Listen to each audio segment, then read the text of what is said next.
अपने कर्मों के फल से कोई भी नहीं बचता, इसलिए कर्म हमेशा सोच समझ के कीजिए। भगवान कृष्ण जब माता देवकी और पिता वासुदेव को कंस के चंगुल से छुड़ाया तो उनकी जो उम्र थी वो 14 वर्ष की थी। उनके माता ने उनसे पूछा कि तुम तो भगवान हो और तुमने हमें पहले ही क्यों नहीं छुड़ाया? तो श्री कृष्ण ने कहा, माता क्या पिछले जन्म में आपने मुझे 14 वर्ष का वनवास नहीं दिया था? तब माता हैरान रह गई, ये तुम क्या कह रहे हो?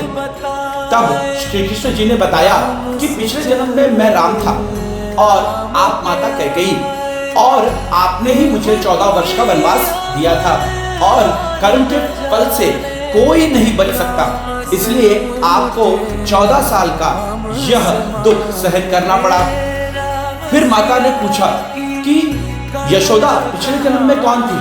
तब श्री कृष्ण जी ने बताया कि वे तो माता कौशल्या थी और इस जन्म में 14 वर्ष उनके साथ रहा, इसीलिए माता और पुत्र का प्रेम मुझे मिल सका और कर्मफल से ना उस समय कोई बचा था ना अब कोई बचा है, स्वयं भगवान में नहीं। इसलिए कर्म फल के बारे में श्री कृष्ण जी यही बताते हैं कि जैसा आप होंगे वैसा ही आपको काटना पड़ेगा, चाहे वो पिछले जन्म का हो या इस जन्म का हो।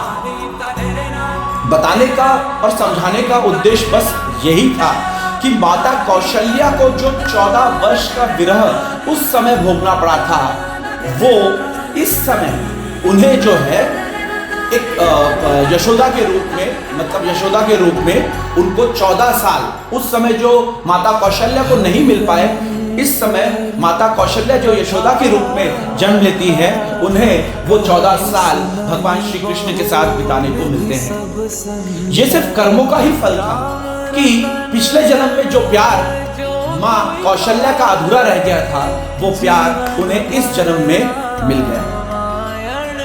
उस समय भगवान श्री कृष्ण मतलब स्वयं भगवान उन चीजों से अछूते नहीं रहे, तो आप और हमारी क्या औकात है? बताने का और समझाने का तात्पर्य बस इतना ही है, आप जो भी कर्म कर रहे हैं उसे संभाल कर और सावधानी पूर्वक कीजिए, क्योंकि ये कर्म का लेखा जोखा है जो पलट कर जरूर आता है।